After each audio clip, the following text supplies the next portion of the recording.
मोहतरमा मरियम नवाज तो कह रही हैं कि आएँ देखें यूथ किसके साथ है, आप मेरे साथ जिस मर्जी यूनिवर्सिटी चली चले। और वो साथ ये कह रही हैं कि जो 700 सड़कें हम तामीर कर रहे हैं, आप लोग कहते हैं कि सड़कें तामीर करने से तरक्की नहीं होती, तो क्या आग लगाने से और सर फाड़ने से तरक्की होती है? ये उन्होंने सवाल पीटीआई और आपके ऊपर फेंका है। जी thank you very much Jami साहब, बिस्मिल्लाहिर्रहमानिर्रहीम। बहुत शुक्रिया आपका इस प्रोग्राम में इनवाइट करने का। देखिए यूथ किसके साथ है वो तो सबको नज़र आ रहा है। अगर यूथ इनके साथ होती तो इन्हें फिर पीका एक्ट लगाने की ज़रूरत नहीं थी। ये ड्रैकोनियन लॉज जो पिछले 2.25 सालों में हमने देखे, और खाली असेंबली से जो जिस तरह के बिल पास हुए, सब कुछ छोड़ दें। 8 फरवरी का इलेक्शन जो है वो मैंने भी लड़ा, आपने भी कवरेज की, रात को जिस तरीके से रिजल्ट्स चोरी किए गए, अगर यूथ इनके साथ थी और पूरे पाकिस्तान के 70% यूथ जो है वो मरियम बीबी को और इनकी पार्टी को सपोर्ट करती है, तो आज 20 लाख बच्चों को इस मुल्क से भागने की ज़रूरत नहीं थी, जाने की ज़रूरत नहीं थी। फिर वो जो 450 बच्चे डूब के जो वो डंकी लगाते हुए डूब के जो एक अपनी जानें गंवा देते हैं, अगर उनको यहाँ ये तरक्की नज़र आ रही होती, उनको यहाँ दूध शहद की जो नहरें इनके वालिद साहब और इनके चचा जान ने पिछले 40 सालों में खोदी हैं, उनमें दूध और शहद बहुत ज़्यादा फरावानी से बहता नज़र आ रहा होता, तो हमें 400 जो अमवात है, 500 अमवात हैं, उस तरह के क्या कहते हैं दिल फाड़ देने वाले खौफनाक हादसात की खबरें ना आती और ना हमारी जो है वो पशेमानी होती। तो ये तो अब आप छोड़ दीजिए कि अगर आप एक कंट्रोल्ड एनवायरनमेंट में सब्दी माँ आ गई है जैसी पोइम्स पढ़वा के और समझ रही हैं कि वाकई आप कौम की माँ बन गई हैं, अगर आपने मुकाबला करना है तो फिर एक तो पहले फॉर्म 47 की आपको ज़रूरत नहीं थी, अदालतों को इस तरह से कोर्ट पैकिंग करने की ज़रूरत नहीं थी, हमारे केसेस को ट्रिब्यूनल में डिले का शिकार करने की ज़रूरत नहीं थी, रिजर्व सीट्स को रोकने की भी ज़रूरत नहीं थी। हर तरफ से तो आपने डंडा चलाया हुआ है। तो फिर ठीक है, आप जिस मैं कहूँगी कि फूल्स पैराडाइज में रह रही हैं, आप रहती रहे, लेकिन बाहर निकले, फिर आवाम को आके ये चीज़ आप देखें ना, आप बाहर निकलें, अपनी जो आपके साथ टिकटॉक की टीम है उसको छोड़ें और ज़रा बाहर निकल के इसी यूथ का खुल के मुकाबला करें, कंट्रोल्ड एनवायरनमेंट से हट के निकलें। फिर आपको खौफ नहीं होना चाहिए कि आपको आवाज़ें दबाने की भी ज़रूरत नहीं होनी चाहिए, आपको डी चौक पे लोगों पे गोलियां चलवाने की भी ज़रूरत नहीं होनी चाहिए, आपको डी चौक पे इज्तिमा करने पे 3 साल की सज़ा दिलवाने की भी ज़रूरत नहीं होनी चाहिए। फिर जिस तरह आप खुद दंदनाती भी आती थी, इलेक्शन कमीशन के सामने भी प्रोटेस्ट करती थी, डी चौक पे भी प्रोटेस्ट करती थी, रेड जोन में घुस के सुप्रीम कोर्ट को भी ललकार के चली जाती थी, इस तरह बाकियों को चलो उतनी नहीं, थोड़ी बहुत तो इजाज़त फिर होनी चाहिए। फिर लोगों की जुबानें बंद करने की और गलों में शीशे डलवाने की जरूरत नहीं पड़ती। तो पॉलिसीज आप देख लें, सड़कें जरूर बनवाएं, बड़ी अच्छी बात है, लेकिन सिर्फ सड़कें ही बनाना और इत्तेफाक फाउंड्री का सरिया और फिर उसके बाद सीमेंट वहां पर डलवा देने से तरक्की आपकी तो जरूर होगी, मुल्क की पहले भी नहीं हुई और मजीद पंजाब का भी बेड़ा गर्क होगा। पंजाब में अगर आपने तरक्की देखनी, किसानों से जाके पूछें, जहां पर लोग अभी एक मेरा क्योंकि ताल्लुक है ना, मैं ज़रई फैमिली, ज़रई ज़मीन भी है, ज़रई उस इलाके से भी ताल्लुक है, तो आप जरा किसानों से पूछे और इनसे पूछिएगा मैडम से कि आप जो किसानों की लास्ट टाइम की किसानों के लिए भी मैं पहले सवाल मेरा लेना, किसानों के लिए भी वो कह रहे हैं जी हमको इकदाम उठा रहे हैं, मरीजों के लिए भी आज बिला सूद कर्जे भी दे रही हैं, तामीर की बात भी कर रही हैं।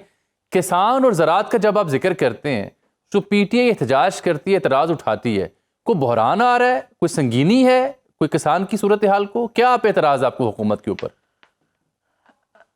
अजमल देखें, हमारे भाई हैं किसान जो सारी साल सख्तियां बर्दाश्त करते हैं और हमारे लिए जो है वो खेतों में जाते हैं, हमारे लिए खाना प्रोवाइड करते हैं। अब आप लास्ट ईयर आप देखें गंदम के साथ इन्होंने जो रेट का किया हशर, और उसके बाद जी 10 रुपए की तंदूर में रोटियां जाके लगवा रही थी अपने वालिद मोहतरम से, कभी उनसे कबूतर उड़वाते हैं, कभी उनके तोते उड़ाते हैं, कभी जाके तंदूर पे रोटियां लगवाते हैं। अब 30% इस दफा गंदम कम किसानों ने बोई है, और अब आप देखिए कि गंदम की शॉर्टेज होगी, फिर ये बाहर से घटिया गंदम ला के और वो एक ड्रामेबाजी करेंगे। वो जो भूसा इनके चचा जान ने पहले लाइनों में लोगों को लगा लगा के तजलील की थी और कितने लोगों की अमवात हुई थी उस बेड़चार में। तो उसके बाद आप देखें कि इस वक्त सब्जी का ये हाल है। मेरा क्योंकि भावलपुर से ताल्लुक है, मैंने इलाका है मेरा NA 166 का, वहां पर लोगों ने जमीन में लगी हुई सब्जी के ऊपर हल चला दिए क्योंकि उनको पैसे नहीं मिले। 1 रुपए की गोभी मिल रही है, टमाटर के पैसे नहीं मिल रहे हैं क्योंकि वहां से लाने का कोई तरीकेकार नहीं है। सुन रहे हैं बैरिस्टर अकील साहब आपकी गुफ्तगू जी, और वहां लोगों ने वहां लोगों ने अब वो मतलब बद्दुआएं दे रहे हैं। और इनकी ये आज की बात नहीं है, नून लीग की जब भी हुकूमत आई है, आप इनकी 40 साल की हिस्ट्री उठा के देख लें, ये हमेशा किसान दुश्मन इनकी हुकूमत रही है। आप देखें कि जो हमारा लास्ट ईयर है उसमें 1100 अरब रुपया बम्पर 5 क्रॉप्स की वजह से मिला और किसान खुशहाल हुआ। कमल साहिबा, ये बैरिस्टर साहब की गुफ्तगू आपने सुन ली, मेरा ख्याल है वो ये कह रहे हैं कि ये आपकी, आपके चाहने वालों की, आपके सपोर्टर, आपके वर्कर, आपकी लीडरशिप की ये कोई जहनी इख्तरा है जो आप हुकूमत पे तनकीद करते हैं, तामीर और तरक्की के ऊपर एतराज़ करते हैं। वो कह रहे हैं आपका माइंड सेट है जो ये झलक रहा है, हम इकनॉमिक ग्रोथ से पीछे नहीं हटेंगे, हम मुल्क को आगे लेके चलेंगे। बैरिस्टर साहब ने कहा कि पैथेटिक क्वालिटी ऑफ डिस्कोर्स है, तो आवाम की आवाज़ आपको पैथेटिक लगती है? आवाम की रिप्रेजेंटेशन, आपने किसी एक बात का भी जवाब नहीं दिया। डिमांड और सप्लाई का अगर आपके पास कोई बैलेंस ही नहीं है, इकोनॉमी का जो फर्स्ट प्रिंसिपल्स हैं उस पर ही काम नहीं किया हुआ, तो बैरिस्टर साहब तो फिर सिर्फ यही कर रहे हैं कि ये अच्छे नहीं है, ये बड़े बुरे हैं, ये नफरत के बीज बो रहे हैं। भाई, गोभी जिन्होंने बीजी थी उनका बता दें, टमाटर जिसने बीजे थे उनका बता दें, गाजरें जिन्होंने बीजी थी उनका बता दें। नफरत के बीज तो खुद ही कम हो जाएंगे अगर लोगों की बीजी हुई सब्जियों को मंडी तक रसाई मिल जाए और आगे कोई डिमांड सप्लाई की जो चेन है उसको बैलेंस करने के लिए कोई गवर्नमेंट ने कोई प्रॉपर पॉलिसीज दी हो। इकोनॉमिक प्लान कौन से अभी तक तो आ रहा है और आ रहा है, वो तो कुछ नहीं आया, सब्जी माँ आ गई। इकोनॉमिक पैकेज की बजाय माँ आ गई है, बाकी तो कुछ भी नहीं आ रहा है। मुझे बताएं कि 3.5 साल सिर्फ बीच में पीटीआई की हुकूमत थी, बाकी टाइम तो यही मुसल्लत रहे हैं पूरे मुल्क पे। और मावराए ये क्या कहते हैं, पार्लियामेंट तो इन्होंने करना ही है।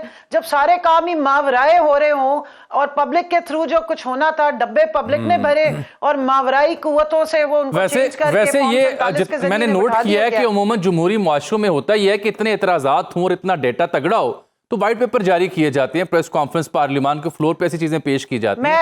मैं जामी साहब 1 मिनट मुझे दीजिए, मैं आपको बताती हूँ। देखिए, इन्होंने कहा कि हुकूमत ने रिपोर्ट दी है कि जी महंगाई 9 साल की कम तरीन सतह पर आ गई। जी। तो ये मैं कुछ सीधा 2-4 चीजें मैं बता देती हूँ जो मैं और आप सब इस्तेमाल करते हैं। जी 3 साल कबल पेट्रोल साहब सुन लीजिएगा ध्यान से, साल की जी हाँ जी। अब बैरिस्टर साहब से कहिएगा कि हमारे फजाइल बयान करने की बजाय जरा जवाब भी दे दीजिए। सुन रहे हैं। पेट्रोल 150 रुपए से 255 का हो गया है, 255 का। डीजल 160 से 260 का, दूध 120 से 240 रुपए लीटर। 3 साल कबल आटा 80 रुपए, आज 120। 3 साल कबल चीनी 75 रुपए, आज 155। घी 350 से 600 और 650 के दरमियान। सोना जो है वो 1 लाख रुपए तोला, आज 3.25 लाख रुपए तोला। 3 साल कबल बीफ जो हम सब खाते थे वो 500 रुपए था, आज 1400 रुपए भी नहीं मिलता। 3 साल कबल चिकन आपको 200-250 के रेंज में मिल जाता था, आज 580 से लेके 650 रुपए किलो तक मिल रहा है। और ये कहते हैं कि जी महंगाई 9 साल की कम तरीन सतह पर आ गई। सब्जियां और फ्रूट अभी मैंने नहीं गिनवाया, मैंने आपको बता दिया, इतनी सस्ती हो गई हैं और लोग खरीद ही नहीं पा रहे कि वो जो किसान है वो मंडियों तक अपना सामान नहीं ले जा सक रहे हैं। उनको जमीन में ही, उनके बीच में ही उसको खत्म करना पड़ा क्योंकि उनकी जो कॉस्ट है वो भी पूरी नहीं हो रही है।